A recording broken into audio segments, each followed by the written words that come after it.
आप सब। एक बार फिर से स्वागत करती हूँ आपके अपने channel level up your maths में। आज हम पढ़ेंगे क्लास 10 का सबसे सुंदर सबसे प्यारा चैप्टर पॉलिनोमियल्स, जो सारे स्टूडेंट्स का फेवरेट है। चलिए स्टार्ट करते हैं अपना टॉपिक पॉलिनोमियल्स। अब सबसे पहले हम समझते हैं कि पॉलिनोमियल, जिन्हें आप हिंदी में कहते हो बहुपद, ये होते क्या है। देखिए पॉली मीन्स, ये देखिए पॉली, ठीक है, पॉली और नोमियल्स। पॉली मीन्स होता है मेनी, नोमियल्स मीन्स टर्म्स इंग्लिश में, ठीक है। हिंदी में भी आपको समझ में आ रहा है बहु और पद। ऐसा मैथमेटिकल एक्सप्रेशन या फिर ऐसा अलजेब्रिक एक्सप्रेशन जिसमें बहुत सारे टर्म्स होते हैं वो कहलाता है पॉलिनोमियल। अब इसका मतलब ये नहीं कि बहुत सारे, सिंगल टर्म भी हो सकता है, 2 टर्म भी हो सकते हैं, 4 भी हो सकते हैं, 10 भी हो सकते हैं, कितने भी टर्म्स हो सकते हैं, तो उसको हम कहेंगे पॉलिनोमियल। अब उसकी डेफिनेशन क्या होती है? A polynomial is an algebraic expression in which the exponent power of any variable is a whole number. देखिए जैसे कि मान लीजिए मैंने कोई एग्जांपल लिया,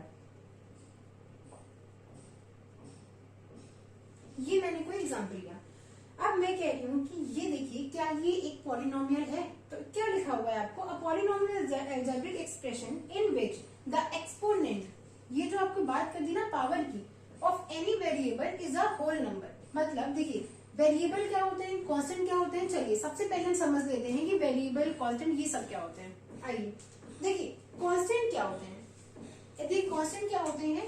1, 2, 9, 10 ऐसी वैल्यूज जो कभी चेंज नहीं होती, जिनकी वैल्यू कभी भी चेंज नहीं होती, जो कभी चेंज नहीं होते, वो कहलाते हैं कांस्टेंट। अच्छा अब हम आते हैं वेरिएबल्स। वेरिएबल्स क्या होते हैं? जैसे कि x हो गया, y, z, p, q, r, इनकी वैल्यूज क्या होती है? हमेशा बदलती रहती है। आपने जब क्वेश्चन सॉल्व करते हो तो आप देखते हो कभी x की वैल्यू 1 आती है, कभी x की वैल्यू 2 आती है, कभी z की वैल्यू 3 आती है, कभी माइनस में आती है, हमेशा बदलती रहती है। तो जिनकी वैल्यूज हमेशा बदलती रहती है वो क्या होते हैं? वेरिएबल। कुछ भी हो सकते हैं, a b c d e f p q m n, कुछ भी, ठीक है। अब जैसे कि मान लीजिए मैंने लिख दिया 3x प्लस 4। अब इसमें क्या है? इसमें कांस्टेंट क्या है और वेरिएबल क्या है? ये देखिए, ये क्या है? x, ये क्या है? वेरिएबल,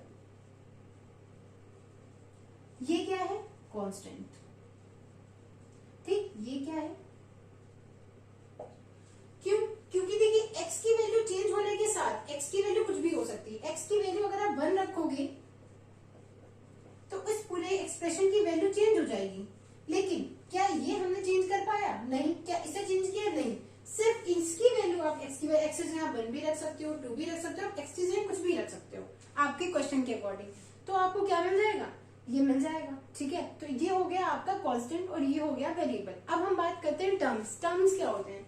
जैसे कि ये एक एग्जाम्पल लिखा हुआ है, ये देखिए टर्म्स क्या होते हैं? हमेशा प्लस या माइनस के सिंबल से अलग अलग किए जा सकते हैं।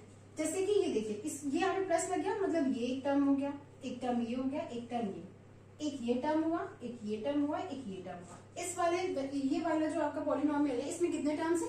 3 टर्म्स है, 3 टर्म्स है इसमें। जैसे कि मान लीजिए मैंने लिख दिया, इसमें कितने टर्म्स है? देखिए प्लस से मैंने इसे अलग किया, एक ये टर्म हो गया, एक ये टर्म हो गया, क्लियर। ये हो गया आपका कांस्टेंट, वेरिएबल, टर्म्स। अब हम बात करते हैं कोफिशिएंट। कोफिशिएंट क्या होता है? जैसे कि यही सेम एग्जांपल लेते हैं, ये एग्जांपल आपके पास लिखा हुआ है और मैंने आपसे पूछा कि इसमें एक्स स्क्वायर का कोफिशिएंट क्या है, एक्स का कोफिशिएंट क्या है। तो देखिए एक्स स्क्वायर के साथ जिसका पूछा जाता है उसके साथ जो भी मल्टीप्लीकेशन में होगा, जो भी उसके साथ मल्टीप्लाई में होगा, वो उसका कहलाएगा कोफिशिएंट। अब यहाँ पे अगर मैं इस वाले पॉलिनोमियल में आपसे एक्स स्क्वायर का कोफिशिएंट पूछती हूँ तो क्या हो जाएगा? 2। एक्स स्क्वायर का कोफिशिएंट क्या होगा? 2। अगर मैं एक्स का कोफिशिएंट पूछती हूँ तो क्या होगा? 5। अच्छा अगर इसी तरह आपके पास लिखा होता माइनस का x square plus 4x cube plus 9y। अब मैं अगर आपसे इसमें पूछूं, ये जो पॉलिनोमियल है इसमें आपका y का कोफिशिएंट क्या है? 9, ठीक है। और मैं अगर आपसे पूछूं कि एक्स स्क्वायर का कोफिशिएंट क्या है, तो क्या है वो? -1, क्योंकि एक्स स्क्वायर के साथ मल्टीप्लाई में क्या है? कुछ नहीं लिखा। जब कुछ नहीं लिखा तो 1 तो आप हमेशा मल्टीप्लाई में लिख ही सकते हो, तो ये क्या हो गया? -1, क्लियर। अब चलिए हम आते हैं अपने पॉलिनोमियल पे वापस से, कि हम आपको समझा रहे थे कि पॉलिनोमियल कैसे करें। जैसे कि मान लीजिए कोई एग्जाम्पल है 3x square plus 4x plus 3, ठीक है। अब पॉलिनोमियल इन 1 वेरिएबल, सबसे पहले ये समझते हैं polynomial in one variable. One variable क्या मतलब, सबसे पहले तो ये पॉलिनोमियल, और अगर उस पूरे एक्सप्रेशन में, पूरे पॉलिनोमियल में सिर्फ सिंगल वेरिएबल का यूज किया गया है, देखिए यहाँ भी एक्स है, यहाँ भी एक्स के अलावा कुछ और नहीं, तो जब किसी और वेरिएबल का यूज नहीं किया गया तो वो कहलाता है पॉलिनोमियल इन वन वेरिएबल। ठीक है, अगर हम इसी की जगह यहाँ पे लिख देते 3x² plus Y cube plus 9, तो क्या है ये भी तो एक पॉलिनोमियल है। ये क्या है, इसमें आपको x मिला, y मिल गया, इसमें आपको दो अलग अलग वेरिएबल मिल रहे हैं। जब दो अलग अलग वेरिएबल मिल रहे हैं तो ये क्या हो गया, पॉलिनोमियल इन टू वेरिएबल्स। इसी तरह कोई भी पॉलिनोमियल कितने भी वेरिएबल्स में हो सकता है, जरूरी नहीं है कि वो सिर्फ सिंगल वेरिएबल में हो या डबल दो वेरिएबल में, कितने भी वेरिएबल्स में कोई भी पॉलिनोमियल हो सकता है।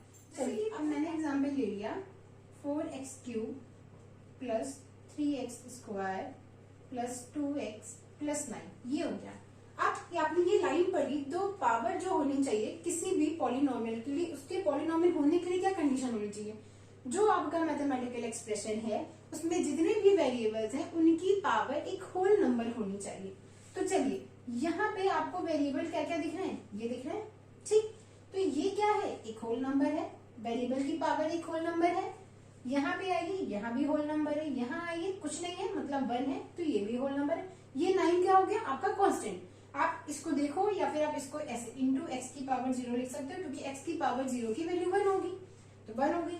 तो यहाँ पे भी क्या है, 0 क्या है, होल नंबर। तो आपको क्या दिख रहा है, सारे क्या है, जितने भी वेरिएबल्स हैं उनकी पावर एक होल नंबर है, इसलिए क्या हो गया, ये हो गया हमारा एक पॉलिनोमियल। चलिए अब आते हैं अपनी दूसरी एग्जाम्पल में। मान लीजिए आपको दे दिया √x प्लस 3x प्लस 9। अब ये बताइए क्या ये पॉलिनोमियल है।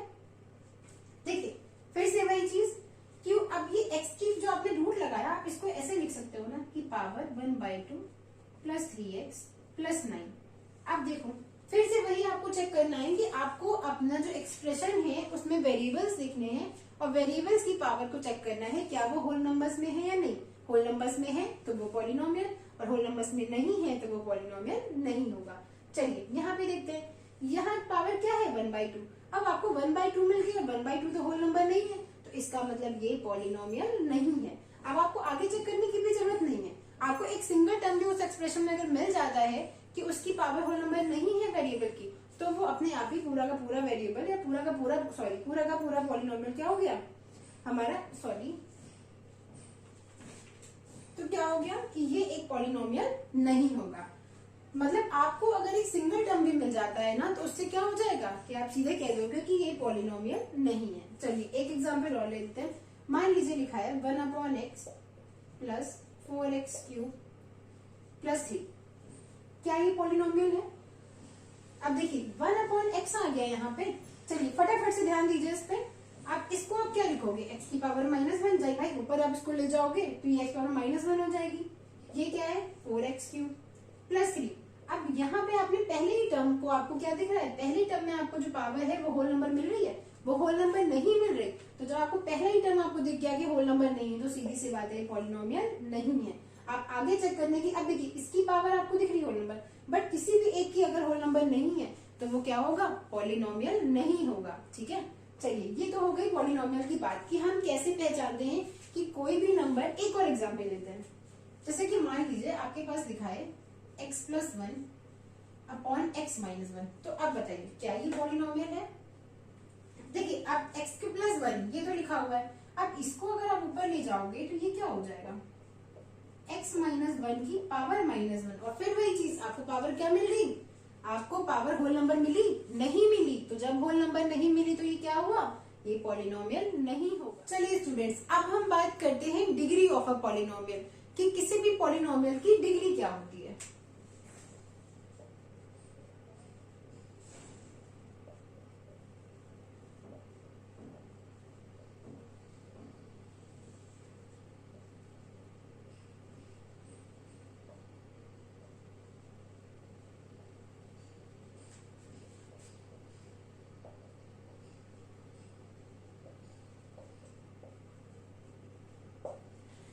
Highest power of the variable in a polynomial. अगर आप कोई पॉलिनोमियल लेते हो, ठीक है, उसमें जितने भी वेरिएबल्स हैं उन वेरिएबल्स में जो हाईएस्ट पावर होगी वही आपकी एक पॉलिनोमियल की डिग्री होगी। जैसे कि मान लीजिए मैंने एग्जाम्पल ले लिया 3x square plus 8x plus 9, तो इसकी डिग्री क्या होगी? मैंने क्या बोला, आपको सिर्फ और सिर्फ वेरिएबल्स को चेक करना है। आपने देखा यहाँ वेरिएबल है, यहाँ वेरिएबल है, तो यहाँ पे वेरिएबल की पावर क्या है 1, यहाँ पे वेरिएबल की पावर क्या है 2, तो आपको क्या लेनी है हाईएस्ट पावर, मतलब ये जो एक्सप्रेशन है इसकी डिग्री क्या होगी 2। ठीक है, चलिए अब इसी तरह मान लीजिए हमने आपको ले लिया दूसरा एग्जाम्पल। ठीक है, अब यहाँ पे देखिए इस वाली जो आपको एग्जाम्पल लिया है इसमें डिग्री क्या होगी, क्यों? क्योंकि यहाँ पे आपको वेरिएबल चेक करना है, यहाँ पे पावर 3 है वेरिएबल की, यहाँ पे 2 है, तो हाईएस्ट पावर जो होगी वही क्या होगी आपकी डिग्री। तो यहाँ पे क्या हो गया, डिग्री हमारी क्या हो गई 3। ठीक है, चलिए कुछ और एग्जाम्पल ले लेते हैं। मान लीजिए हमने ले लिया x square y square plus z cube. ठीक है, अब मैं अभी तक तो देखिए आपको पता चल गया, फटाफट से आपने देखा कि जिस वेरिएबल की डिग्री आपको वैल्यू ज्यादा मिल रही थी वही आपने डिग्री बता दी कि हाँ ये डिग्री हो गई। अब अगर हम इस एक्सप्रेशन की बात करते हैं, इस एक्सप्रेशन पे आते हैं तो इसकी डिग्री क्या होगी, आइए देखते हैं। सबसे पहले आप क्या करना है, आपको टर्म्स देखने, इसमें कितने टर्म्स है 2 टर्म्स है। आपको क्या करना है, डिग्री कैसे जानते हैं, वेरिएबल की, जिस मतलब वेरिएबल की जो हाईएस्ट पावर होगी वही आपकी डिग्री होगी। चलिए देखिए, अब यहाँ तो 2 वेरिएबल है, 3 वेरिएबल है, 3 वेरिएबल से बना है एक्सप्रेशन एक्स वाई, और ये टर्म है एक ये टर्म है। अच्छा, तो इनकी पावर क्या है, अगर इनकी डिग्री जो इनकी बात करें, इस सिंगल टर्म की डिग्री की बात करें तो इन्हें ऐड करिए, क्या हो गई 4। इस सिंगल टर्म की, इसकी कितनी है 3, तो फिर वही बात, तो किसकी ज्यादा है 4, ज्यादा कौन सा है 4, तो मतलब इस पूरे एक्सप्रेशन की डिग्री क्या हो गई 4। अगर आपसे सिंगल सिंगल पूछता, आपसे सिंगल टर्म की डिग्री पूछता, इस पूरे एक्सप्रेशन में इस टर्म की डिग्री और इस टर्म की डिग्री, तो इस टर्म की डिग्री कितनी 4, इस टर्म की डिग्री कितनी 3, तो और अगर पूरे एक्सप्रेशन की डिग्री आपसे पूछ रहा है तो वो क्या हो जाएगी 4। क्लियर? चलिए अब ये आपका हो गया स्टूडेंट्स। अब हम बात करते हैं आगे के टॉपिक की, जीरोस ऑफ ए पॉलिनोमियल।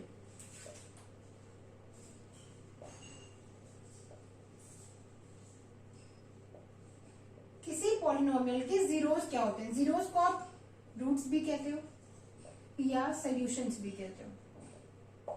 ठीक है, तो अब हम बात करते हैं कि पॉलिनोमियल के जीरोस क्या होते हैं। जैसे कि मान लीजिए आपने कोई एग्जाम्पल लिया, ये मैंने एग्जाम्पल लिया। अब देखिए, अब मैं आपसे बोल रही हूँ कि x की ऐसी कौन सी वैल्यू हम यहाँ पे ले लें जिससे ये पूरा जो आपका एक्सप्रेशन है वो 0 हो जाए। तो आप क्या बोलोगे, अगर आप मैम x की जगह 1 ले लो तो ये 0 हो जाएगा, हो गया 0। इससे क्या पता चल रहा है, इससे ये पता चल रहा है कि जीरोस, किसी पॉलिनोमियल के जीरोस क्या होते हैं, उस वैल्यू को अगर हम जो 0 आया, मतलब जो जीरोस है उसका, अगर उसको उस पॉलिनोमियल के अंदर डाल दो, उसमें रख दो उसकी जगह पे, तो वो क्या कर देगा, उस पूरे पॉलिनोमियल की वैल्यू को 0 कर देगा। तो इसका मतलब क्या हुआ कि ये हुआ इसका जीरोस।